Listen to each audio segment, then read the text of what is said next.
My fiancé said he was frugal. Then I realized it was control. I need to know if I would be wrong for calling off my wedding over money, because when I say it out loud it sounds shallow. It sounds like I am the kind of woman who cares more about flowers, dresses, and a party than the man I am supposed to marry. But I do not think this is really about flowers. I do not think it is even about the wedding anymore. I think I am starting to realize that what I used to call frugal might actually be control. I am 29 years old, and my fiancé, Connor, is 31. We have been together for almost 4 years and engaged for 9 months. When we first met, one of the things I liked about him was that he seemed responsible. He did not flash money around. He did not buy things just to impress people. He drove an older car, cooked at home, compared prices, and talked about savings goals like an adult. After dating men who acted like a credit card limit was a personality trait, Connor felt stable. I work in project management for a medical software company. I make a decent income, and I have always been careful with money, but I am not extreme. I buy coffee when I am tired. I get my hair done a few times a year. I like birthday dinners, decent shoes, and giving good gifts to people I love. I save, but I also believe money is supposed to support a life, not replace one. Connor works in finance. He makes more than I do. Not dramatically more, but enough that he is comfortable. He has no student loans, no major debt, and a savings account that he always described as healthy. I respected that. At first, his frugality seemed harmless. He would say, "Let's eat at home instead of ordering delivery," and I would agree. He would remind me to use coupons, and I would laugh. He would turn off lights in rooms we were not using, and I thought, okay, that is just how he was raised. But slowly, it became less charming. If I bought a $6 latte, he would say, "That is how people stay poor." If I bought a dress for a friend's wedding, he would ask how many times I planned to wear it and then calculate the cost per wear. If I ordered a salad at a restaurant instead of the cheapest item on the menu, he would say, "Must be nice not to think long term." The first time he said something like that, I told him it embarrassed me. He apologized and said he was joking. But the jokes kept happening. When we moved in together, we split rent and bills 50-50. I did not mind at first, even though he made more, because I could afford it. But he became obsessive about household spending. He would photograph receipts. He would text me from work asking why the grocery bill was $18 higher than usual. He once asked me if I had really needed the brand name tampons instead of the store brand ones. I remember staring at that text in the middle of a workday, feeling my face get hot. It was not the money. It was the fact that he felt entitled to audit every normal human need. Still, I told myself he was just anxious about finances. I told myself everyone has flaws. I told myself I was lucky to be with someone who cared about our future. Then we got engaged. Connor proposed at a botanical garden where we had one of our first dates. It was simple and sweet. He packed sandwiches, brought a blanket, and asked me with his grandmother's ring. I cried. He cried. It was beautiful, and for a while I felt silly for ever worrying. Wedding planning changed everything. I did not want an extravagant wedding. I never asked for a ballroom, a designer dress, an open bar, or anything crazy. I wanted a small ceremony with about 70 people, a modest venue, simple flowers, dinner, and music. My parents offered to contribute, and I had savings set aside too. Connor said he wanted to be involved in every financial decision. I thought that was fair. We sat down with a spreadsheet and agreed on a budget that was smaller than most weddings in our area. I thought we were being practical. Then he started cutting things that mattered to me, one by one. Flowers were dead plants. A photographer was paying someone thousands to click a button. Hair and makeup were vanity. A DJ was a guy with a laptop. Catering was ridiculous because people have kitchens. He suggested we do a ceremony at the courthouse and then have everyone come back to our apartment building's community room for cake from Costco. I said I would be okay with a small wedding, but I did not want to feel like our marriage was an inconvenience we were trying to get through as cheaply as possible. He told me I was being emotional. That became his new favorite word. Any time I disagreed, I was emotional. If I wanted a photographer, emotional. If I wanted my mom and sister to have their hair done with me, emotional. If I said I wanted a dress that made me feel beautiful, emotional. If I cried because he mocked a centerpiece idea my late grandmother would have loved, emotional. But here is the part that made me start questioning everything. Connor was only frugal when the money benefited me or the wedding. Around the same time he told me a photographer was wasteful, he bought himself a $2,200 mountain bike because health is an investment. He told me a $900 wedding dress was insane, then spent almost $1,800 on a weekend trip with his friends because it was important before marriage. He asked me to cancel the trial appointment with the makeup artist, but he ordered a new gaming monitor and said it was fine because he had found it on sale. When I pointed out the double standard, he said, "I earn my fun money. Wedding stuff is just social pressure." I asked if my money counted as money I earned. He looked genuinely offended and said, "That is not what I meant." But I think it was exactly what he meant. The dress was the first big fight. My grandmother passed away 2 years ago. Before she died, she set aside a little money for me and told my mom she wanted it to go towards something that made me feel special. When I found my wedding dress, it was $1,150 after alterations. It was not cheap, but it was not outrageous either, and my grandmother's money covered it. My mom cried when she saw me in it. I showed Connor a picture because I was excited, not because I needed permission. He stared at the photo and said, "You spent over $1,000 on something you will wear once?" I reminded him that it was from my grandmother's gift. He said, "That money still could have gone toward our house fund. Dead people do not care what dress you wear."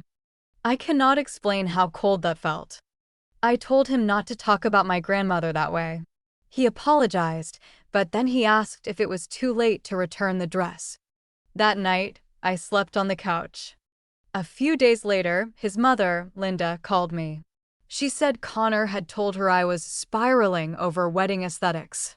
Linda is proud of the fact that she had a backyard wedding with grocery store sandwiches in the 1980s. She told me that a marriage is not about a princess day and that a smart wife knows how to stretch a dollar.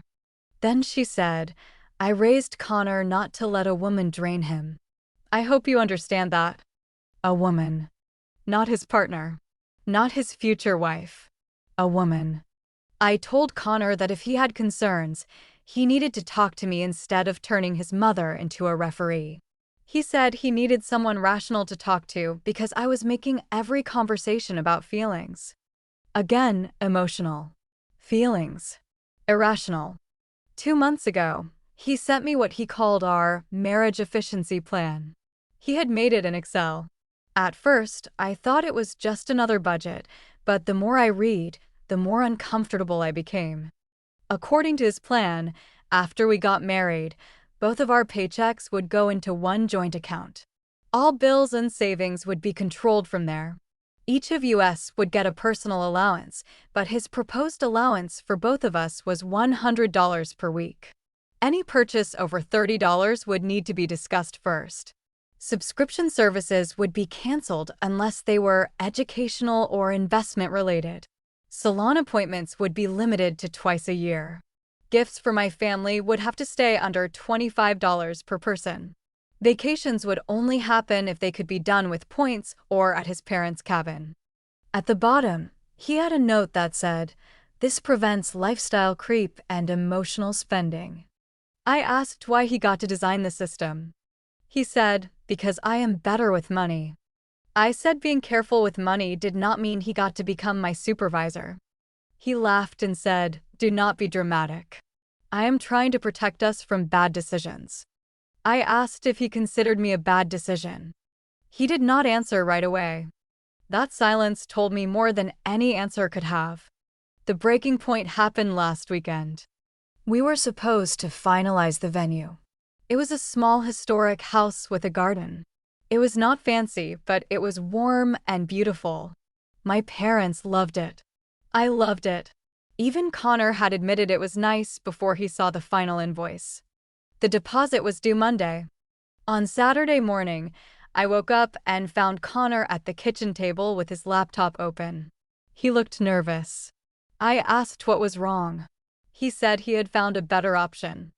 The better option was his parents' church basement. He had already called his mother. He had already asked about dates. He had already made a list of who could bring food. He said we could cancel catering, cancel flowers, cancel most rentals, and save almost $8,000. I asked why he had done all of this without me. He said, because I knew he would react like this. I said, like what? Like a person whose wedding you are planning with your mother behind her back. He rolled his eyes and told me I was making it about control when it was about common sense. Then he said something I cannot forget. He said, if you cannot sacrifice one day for our financial future, how am I supposed to trust you as my wife? That was the moment the room went quiet for me. Because suddenly I understood. He did not see the wedding as our day. He saw it as a test. And I was failing because I wanted any part of it to feel like mine. I left and went to my sister Grace's apartment. I told her everything, from the receipt questions to the spreadsheet to his mother. Grace listened quietly and then asked, "Do you feel loved by him or managed by him?" I could not answer. That scared me. That night, I texted Connor and said we needed to pause wedding planning until we had a serious conversation about money and control. He responded, "Pausing is just wasting more money." Then he sent me a list of deposits and fees we might lose if I kept overreacting. Overreacting. The next day, I went back to the apartment while he was at the gym. I was not snooping for drama. I was looking for our venue contract in the folder where we keep wedding paperwork. But inside that folder, I found another printout of the marriage efficiency plan. This one had notes written in the margins. They were in Connor's handwriting. Next to my allowance, he had written, "Start here, reduce after baby." Next to salon appointments, he had written, "Can cut entirely if needed." Next to family gifts, he had written, "Her mom will complain." Next to vacations, he wrote, "No girls' trips after marriage. Wasteful plus bad influence." My hands were shaking. Then I saw a line at the bottom that was not in the copy he showed me. Once married, combine accounts immediately. Easier to manage before separate habits continue. That was when I knew this was not anxiety. This was not frugality. This was a plan. When Connor came home, I confronted him. At first, he said the notes were just thoughts. Then he said I was violating his privacy. Then he said every marriage needs one person to lead financially, and since I was too sentimental, it had to be him. I asked him if he loved me or if he loved the idea of making me easier to control. He said, "You are proving why I need to be firm." I took off my ring and put it on the table. He stared at it like I had slapped him. I told him the wedding was off. He went from shocked to furious in about 10 seconds. He said I was humiliating him. He said my parents had poisoned me. He said Grace had always been jealous. He said no responsible man would marry a woman who throws away a future over centerpieces. I said, I am not leaving over centerpieces. I am leaving because you were building a cage and calling it a budget. He called his mother before I had even finished packing a bag. Linda called me 6 times that night. When I finally answered, she told me I was making the biggest mistake of my life. She said Connor was the kind of man women pray for and that I would regret losing a provider. I asked her what exactly he was providing besides criticism and spreadsheets. She hung up. I called my parents and told them the wedding was canceled. My mom cried, not because she was disappointed, but because she said she had been worried for months and did not know how to say it without sounding unsupportive. My dad drove over and helped me move some of my things into Grace's guest room. Connor sent me an email the next morning titled, "Financial Consequences of Your Decision." It included a spreadsheet. He listed every wedding-related cost, then added things that had nothing to do with the wedding: half of the engagement dinner, half of the gas for trips we took to tour venues, the cost of flowers he bought me after we got engaged, and ring depreciation estimate. He also included a line for emotional damages due to public embarrassment, which he left blank but marked as pending. I wish I were joking. At the bottom, he wrote that if I wanted to be treated like an adult, I needed to take financial responsibility for the chaos I caused. For the first time in days, I laughed. Not because it was funny, because it was so absurd that my brain did not know what else to do.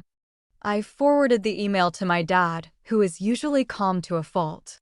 He called me and said, "Do not respond to that man without talking to a lawyer if he keeps this up." Then he added, "Also, I am very proud of you." That broke me a little. It has been 6 weeks since I called off the wedding. I am still sad. I do not want to pretend this was easy. I loved Connor. I loved the version of him I thought was careful, steady, and safe. I loved the man who proposed in the botanical garden with sandwiches and his grandmother's ring. But I do not miss being audited. I do not miss explaining why I bought shampoo.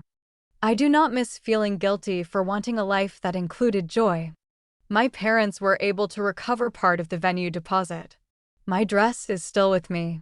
I tried it on once after everything happened and cried, because for a moment it felt like a costume from a life that collapsed. But then I remembered my grandmother did not give me that money so I could become smaller for a man. She gave it to me because she wanted me to feel special. So I am keeping it for now. Maybe one day I will alter it into something else. Maybe I will donate it. I do not know yet. Connor has told mutual friends that I left him because he would not let me bankrupt us for a party. Linda posted something online about modern women wanting weddings more than marriages. A few people believe them. Most people who know me do not.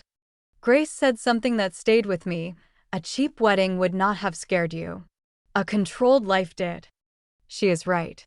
If Connor had simply wanted a courthouse wedding, because that was his dream too, we could have talked about it. If he had been honest about his fears, we could have worked through them. If he had treated me like a partner, maybe we would still be planning something small and beautiful. But he did not want small. He wanted obedience. I used to think the opposite of love was hate. Now I think sometimes the opposite of love is control dressed up as protection. So would I be wrong for calling off my wedding because my fiancé was too frugal? Maybe that is how he will tell the story. But the truth is, I did not cancel my wedding because he wanted to save money. I canceled it because I finally realized he was trying to make sure I would never have any of my own. I canceled it because I finally understood that he was trying to build a life where my money, my choices, and eventually even my freedom would no longer belong to me. I am not ready to date again, and I am not in any hurry to be. Right now, I am learning to trust my own judgment again. I am learning to listen to the part of me that knew something was wrong long before I was ready to give it a name. From the outside, this story may sound superficial. It may sound as if I canceled a wedding because of a dress, some flowers, or an argument about money. But when you look more closely, you realize it was never only about how much the wedding cost. It was about living under constant observation. It was about having to justify every purchase, every wish, and every decision. It was about allowing another person to believe he had the right to supervise my entire life and call it protection. The hardest part to admit is that I did not recognize the control at first because it looked like responsibility. I thought I was with a careful, steady man who cared about our future. But life taught me that even qualities that appear admirable can become harmful when someone uses them to gain power over the person they claim to love. I learned that it is not enough to ask whether someone loves you. You also have to ask how that love makes you feel. Do you feel heard? Do you feel respected? Can you make decisions without fear? Can you still be fully yourself? If I ever choose love again, I want a relationship where both people can talk honestly about money, fear, and the future without one person trying to dominate the other. I want someone who supports me, trusts me, and understands that a marriage must be built by two equal partners. I want a relationship where both of us feel safe, valued, and free. I do not want a life where I have to ask permission to be myself. So no, I did not cancel my wedding because Connor wanted to save money. I canceled it because I realized I was calling it love while being asked to make myself smaller and smaller. And maybe the most important lesson this experience gave me is this: I did not give up my future. I gave up a future in which I would have had to lose myself in order to keep it.